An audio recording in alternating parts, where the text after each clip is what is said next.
Assalamualaikum warahmatullahi wabarakatuh. Perkenalkan, saya Putri Nurlinawati dari Prodi S1 Manajemen Universitas Siberasia.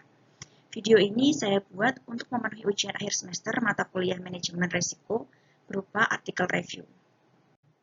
Sesuai dengan petunjuk, saya akan melakukan review terhadap 5 artikel jurnal yang bereputasi nasional atau internasional. Di antaranya yaitu yang pertama adalah Analisis Manajemen Risiko Sumber Daya Manusia, Studi Kasus Rumah Sakit RSUD Dr. Haji Yusuf SK. Yang kedua adalah Analisis Pengaruh Manajemen Risiko terhadap Kinerja Keuangan Perbankan yang terdaftar di BEI. Yang ketiga, Manajemen Risiko Operasional pada Perbankan Syariah, Bibliometrik.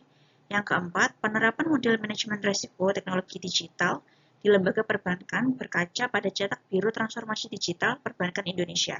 Dan yang terakhir adalah pengaruh sumber daya manusia, teknologi informasi, corporate governance, dan manajemen risiko terhadap kinerja keuangan di masa pandemi COVID-19 pada BMT di Kabupaten Tulungagung. Sekarang kita memasuki artikel yang pertama dengan judul Analisis Manajemen Risiko Sumber Daya Manusia, Studi Kasus Rumah Sakit RSUD Dr. Haji Yusuf SK. Artikel ini ditulis oleh Elsa Indriani DKK, terbit di Jurnal Manajemen Risiko Universitas Kristen Indonesia Volume 3 Nomor 2 tahun 2022 di bulan Desember. Pada artikel ini dibahas latar belakang masalahnya yaitu RSUD Dr. Haji Yusuf SK sebagai Badan Layanan Umum Daerah menghadapi kompleksitas operasional yang tinggi dan berbagai risiko, khususnya yang berkaitan dengan sumber daya manusia yang mana berasal dari faktor internal maupun eksternal dan berpotensi mengganggu mutu pelayanan, efisiensi biaya, serta pencapaian tujuan organisasi. Tujuan penelitian ini adalah menganalisis penerapan manajemen risiko sumber daya manusia di RSUD Dr. Haji Yusuf SK, serta mengidentifikasi faktor-faktor yang menjadi pertimbangan utama dalam proses penerapan manajemen risiko tersebut. Metode yang digunakan adalah metode kualitatif deskriptif. Data dalam penelitian ini diperoleh dengan teknik wawancara, observasi, dan data sekunder yang didapatkan dari RSUD Dr. Haji Yusuf SK.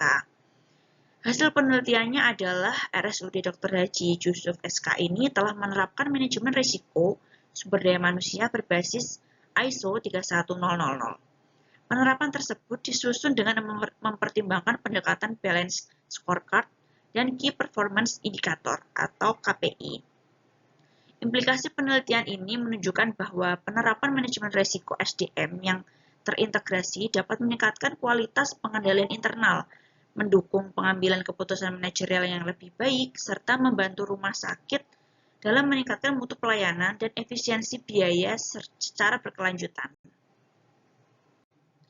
Artikel yang kedua berjudul Analisis Pengaruh Manajemen Risiko terhadap Kinerja Keuangan Perbankan yang terdaftar di Bursa Efek Indonesia. Artikel ini ditulis oleh Brigita Christine Dwiyanti dan Adi Irawan Setianto. Artikel ini terbit di Journal of Applied Managerial Accounting Volume 5 Nomor 2 tahun 2021. Dalam artikel ini dibahas latar belakang masalahnya, yaitu perbankan memiliki peran strategis dalam pembangunan ekonomi nasional. Namun, tingginya dana yang dikelola membuat bank menghadapi berbagai risiko yang berpotensi mempengaruhi kinerja keuangan. Oleh karena itu, penerapan manajemen risiko menjadi kebutuhan penting bagi perbankan untuk menjaga stabilitas dan profitabilitas. Tujuan penelitian ini adalah untuk menganalisis pengaruh manajemen risiko terhadap kinerja keuangan perbankan yang terdaftar di Bursa Efek Indonesia selama periode 2015 sampai 2019. Metode yang digunakan adalah kuantitatif dengan data sekunder. Sampel penelitian terdiri dari 21 bank yang dipilih menggunakan metode purposive sampling dan analisis data ini dilakukan menggunakan regresi linear berganda. Hasil penelitiannya menunjukkan bahwa non-performing loan atau NPL dan beban operasional terhadap pendapatan operasional atau BOPO berpengaruh negatif signifikan terhadap return on asset atau ROA, sedangkan loan to deposit ratio atau LDR tidak berpengaruh signifikan terhadap ROA. Implikasi penelitian ini menegaskan pentingnya pengelolaan risiko kredit dan risiko operasional secara optimal untuk menjaga stabilitas profitabilitas dan meningkatkan kinerja keuangan perbankan. Artikel yang ketiga berjudul Manajemen Risiko Operasional pada Perbankan Syariah Bibliometrik. Artikel ini ditulis oleh Yunia Aprilia, Akif Kilmia, dan Zakia Ilma Ahmad.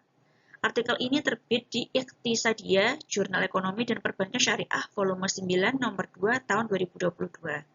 Dalam artikel ini dibahas latar belakang masalah, yaitu perbankan syariah menghadapi risiko operasional yang kompleks akibat faktor SDM, sistem, prosedur, teknologi, dan kepatuhan syariah. Risiko ini semakin meningkat, terutama pada masa pandemi COVID-19, dan berpotensi menimbulkan kerugian serta risiko turunan lain apabila tidak dikelola dengan baik. Nah, tujuan penelitiannya yaitu untuk mengeksplorasi dan memetakan perkembangan kajian manajemen risiko operasional pada perbankan syariah di Indonesia melalui pendekatan bibliometrik. Metode yang digunakan adalah analisis bibliometrik dengan pendekatan kualitatif deskriptif, berbasis studi literatur terhadap 23 artikel terkait manajemen risiko operasional perbankan syariah yang dipublikasikan pada periode 2011 sampai 2022. Hasil penelitiannya menunjukkan bahwa penyebab utama risiko operasional adalah pembayaran macet pada pembiayaan, kelemahan penerapan good corporate governance atau GCG, serta risiko SDM dan sistem. Sebagian besar variabel yang diteliti terbukti berpengaruh signifikan terhadap risiko operasional perbankan syariah. Implikasi dari penelitian ini menegaskan pentingnya penguatan manajemen risiko operasional berbasis kepatuhan syariah, peningkatan kualitas SDM, sistem pengendalian internal, serta penerapan good corporate governance untuk meminimalkan kerugian dan menjaga keberlanjutan perbankan syariah. Artikel yang keempat berjudul Penerapan Model Manajemen Risiko Teknologi Digital di Lembaga Perbankan berkaca pada cetak biru transformasi digital perbankan Indonesia. Artikel ini ditulis oleh Yusnaidi, Andi Fahmi Lubis, dan Saparudin Siregar. Artikel ini terbit di Jurnal Manajemen Risiko volume 3 nomor 1 tahun 2022 bulan Juni.